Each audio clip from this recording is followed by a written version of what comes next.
मित्रांनो, शेतकऱ्याच्या आयुष्यात जमिनीला जेवढे महत्त्व आहे तेवढेच महत्त्व त्या जमिनीपर्यंत जाणाऱ्या रस्त्याला देखील असते. जसे की माझा रस्ता माझा अधिकार. परंतु अनेकदा काय होते, पिढ्यानपिढ्या चालत आलेला रस्ता अचानक शेजारी राहणारे लोक अडवतात, बांध कोरतात किंवा तेथून ये-जा करण्यास प्रतिबंध करतात.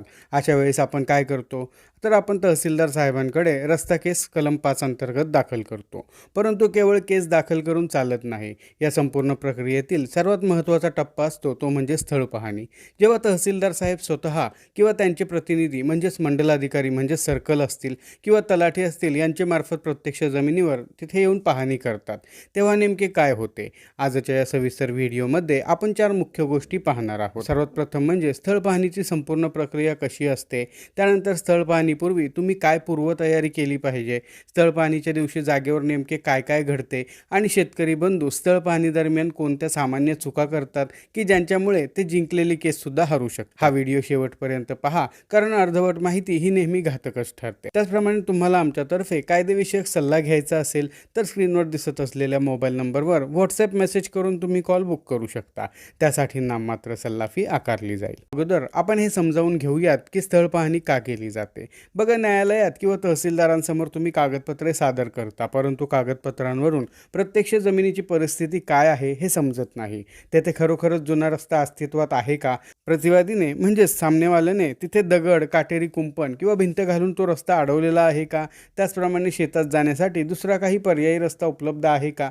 या सर्व गोष्टींचा प्रत्यक्ष पुरावा गोळा करण्यासाठी तहसीलदार साहेब जागेवर येतात. कायद्याच्या भाषेमध्ये याला स्थळ पाहणी असे म्हणतात. स्थळ पाहणीनंतर तयार होणारा स्थळ पाहणी पंचनामा हा तुमच्या केसचा सर्वात मोठा आणि मुख्य आधार असतो. जर हा पंचनामा तुमच्या बाजूने असेल तर तुमची केस जिंकण्याची शक्यता 90% वाढते. रस्ता केसमध्ये स्थळ पाहणी करण्याअगोदर काही पायऱ्या असतात. पहिली पायरी म्हणजे जेव्हा तुम्ही रस्ता केस दाखल करता तेव्हा दोन्ही बाजूंचे म्हणणे ऐकल्यानंतर किंवा त्यापूर्वी तहसीलदार साहेब स्थळ पाहणीचा आदेश काढतात. त्यामधली दुसरी पायरी म्हणजे स्थळ पाहणीची नोटीस देणे. तहसीलदार कार्यालय एका विशिष्ट तारखेची आणि वेळेची स्थळ पाहणी नोटीस दोन्ही पक्षकारांना बजावतात किंवा मग स्थळ पाहणीच्या अगोदरच्या तारखेस दोन्ही पक्षकारांना स्थळ पाहणीची कल्पना देतात. तिसरी पायरी म्हणजे तहसीलदार साहेब किंवा त्यांनी नियुक्त केलेले सर्कल आणि तलाठी शासकीय वाहनाने तिथे वादग्रस्त जागेवर पोहोचतात. आणि चौथी पायरी म्हणजे पंचनामा लेखन, म्हणजेच तेथे दोन्ही बाजूंचे म्हणणे ऐकून जमिनीची पाहणी करून जागेवरच पंचनामा लिहिला जातो. अनेक शेतकरी इथेच मोठी चूक करतात. नोटीस आली की ते शांत बसतात, परंतु स्थळ पाहणीच्या अगोदर तुमची पूर्ण तयारी असायला हवी. आता ही काय तयारी करायला हवी याबाबत व्यवस्थित समजावून घेऊयात. बघा, कागदपत्रांचा संच तयार ठेवला पाहिजे. तुमच्याकडे तुमच्या जमिनीचा 7/12 असेल, 8चा उतारा असेल, एखादा सरकारी मोजणीचा नकाशा असेल आणि सर्वात महत्त्वाचे म्हणजे तहसीलदार कार्यालयाने दिलेली नोटीस सोबत असायला हवी. तुमच्या गावातील 2 किंवा 3 प्रतिष्ठित निष्पक्ष व्यक्तींना की ज्यांना त्या रस्त्याची जुनी माहिती आहे, अशा व्यक्तींना पंच किंवा साक्षीदार म्हणून उपस्थित राहण्यास सांगा. ते कोणत्याही पक्षाचे नातेवाईक नसावेत. त्याचबरोबर तुमच्या वकिलांना स्थळ पाहणीची तारीख नक्की सांगा. जर शक्य असेल तर वकिलांना त्या दिवशी जागेवर उपस्थित राहण्याची विनंती करा, जेणेकरून कायदेशीर बाजू आपली मजबूत राहील. त्याचबरोबर वाद घालण्याची मानसिकता अजिबात ठेवू नका. कागदपत्रे आणि पुरावे बोलले पाहिजेत की तुमचा आवाज नाही. आता पाहूयात की स्थळ पाहणीच्या दिवशी प्रत्यक्ष काय घडते. हा या व्हिडिओचा सर्वात महत्त्वाचा भाग आहे, त्यामुळे लक्षपूर्वक ऐका. अधिकारी आल्यावर सर्वात प्रथम दोन्ही पक्षांची आणि साक्षीदारांची उपस्थिती म्हणजेच हजेरी नोंदवतात. त्यानंतर जागेची प्रत्यक्ष पाहणी होते. तहसीलदार किंवा अधिकारी संपूर्ण रस्त्याच्या भागाचे निरीक्षण करतात. ते हे देखील पाहतात की रस्त्याची रुंदी किती आहे, तेथे बैलगाडी किंवा ट्रॅक्टर जाऊ शकतो का, वादग्रस्त जागेवर काय अडथळा निर्माण केलेला आहे, म्हणजेच कुंपण घातलेले आहे, दगड घातलेले आहेत किंवा पेरणी केलेली आहे का.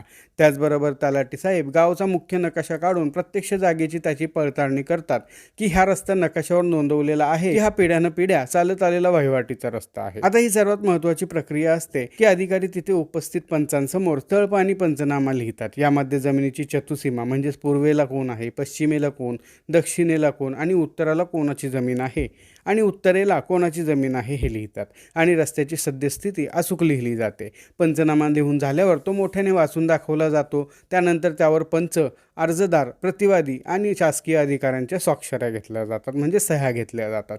मित्रांनो, आता आपण व्हिडिओमधील शेवटच्या आणि अत्यंत महत्त्वाच्या मुद्द्याकडे आलो आहोत, की जो आहे स्थळ पाहणीमधील सामान्य चुका. अनेकदा शेतकरी योग्य असूनही या चुकांमुळे केस हारतो. त्यामधील पहिली चूक म्हणजे रागाच्या भरात भांडणे करणे. अधिकारी आले की काही लोक प्रतिवादीसोबत तिथेच वाद घालायला किंवा शिवीगाळ करायला सुरुवात करतात. तर असे अजिबात करू नका. सरकारी कामामध्ये अडथळा आणण्याचा गुन्हा देखील दाखल होऊ शकतो आणि अधिकाऱ्यांसमोर तुमचा नकारात्मक प्रभाव पडतो. दुसरी महत्त्वाची चूक असते ती म्हणजे पंचनामा न वाचता सही करणे. बघा, घाईघाईत किंवा अधिकाऱ्यांवर अतिविश्वास ठेवून बरेच जण पंचनामा न वाचता सही करतात आणि नंतर समजते की त्यात काही महत्त्वाचे मुद्दे लिहायचे राहिले होते किंवा जे महत्त्वाचे मुद्दे होते ते वगळले गेलेले आहेत. पंचनामा नेहमी शांतपणे वाचा किंवा वाचून दाखवायला सांगा आणि त्यात सर्व वस्तुस्थिती आली आहे की नाही याची खात्री करा. आणखीन एक तिसरी चूक म्हणजे ऐनवेळी गैरहजर राहणे. बघा, स्थळ पाहणीच्या वेळी जर तुम्ही स्वतः गैरहजर राहिलात तर प्रतिवादी अधिकाऱ्यांना चुकीची माहिती देऊन पंचनामा स्वतःच्या बाजूने करून घेऊ शकतो. त्यामुळे कोणत्याही परिस्थितीमध्ये तुम्ही तिथे हजर राहिलेच पाहिजे. आणि शेवटची चूक म्हणजे पुराव्यांशी छेडछाड. अधिकारी येण्यापूर्वी रात्रीच रस्ता साफ करणे किंवा स्वतःहून कुंपण काढण्याचा प्रयत्न करू नका. जी परिस्थिती आहे तशीच अधिकाऱ्यांना राहू द्या, जेणेकरून आपल्यावर अन्याय झाल्याचे सिद्ध होऊन जाईल. तर मित्रांनो, रस्ता केस आणि स्थळ पाहणीबद्दलची ही सविस्तर माहिती तुम्हाला कशी वाटली हे आम्हाला कमेंटच्या माध्यमातून नक्कीच कळवा. लक्षात ठेवा, रस्ता हा तुमचा कायदेशीर अधिकार आहे.